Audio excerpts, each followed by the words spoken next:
boek van Genesis praat die woord van die Here van twee broers, Abel en Cain. Die woord van die Here sê, toe Cain sien dat die broer geseën is,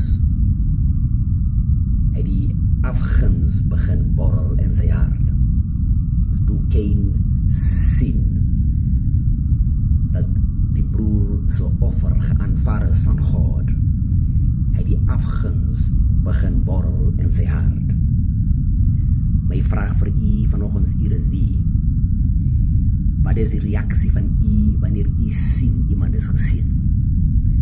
Wat is die reaksie van u wanneer u sien iemand is geseën?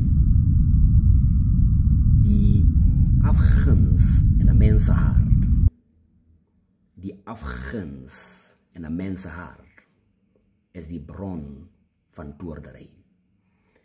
Die afguns in 'n mens se hart is die bron van die dood.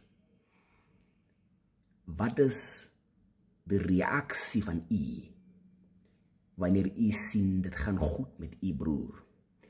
Wanneer u sien u broer lyk goed, u suster lyk goed, wat is die reaksie? Wanneer daar 'n afguns in die hart is, wanneer iemand iets doen, u soek eers die negatiewe vorm van dit. Wanneer iemand in die huwelik intree, sal u eers die negatiewe vorm van dit soek. Wanneer iemand 'n nuwe kar koop, sal u eers die negatiewe vorm van dit soek. Wanneer iemand mooi aan het, sal u eers die negatiewe vorm van dit soek. Dit is 'n teken van afgunstigheid. Die afgunstigheid maak dat u altyd eerste wil wees in elke ding. Die woord van die Here sê, toe hulle die guns op Daniel sien, het die afgunstigheid begin borrel in hulle harte. Toe hulle die guns op Daniel sien, het die afgunstigheid begin borrel in hulle harte. Die afguns kan die aanval van u wees. Die woord van die Here sê, toe Jesus die Farisies antwoord, sê hy vir hulle, 'n huisgesin of 'n koninkryk wat onder mekaar veg, sal maklik vernietig word.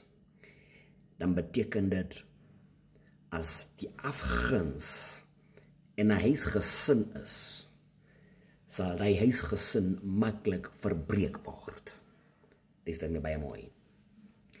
As die afguns in 'n huisgesin is dit maklik vir 'n huis om afgebreek te word. Die afguns bring verdeeldheid. Die afguns word oorgegee aan die kinders. Want as ek afgunstig is op my broer is, sal ek dit oordra aan my kinders. En my kinders sal afguns wees op my broer se kinders. Die afguns is 'n siekte. Die afguns is 'n vloek. As u begin ondervind dat daar 'n soorte afguns in u hart is, moet u begin bid. Wees geseën.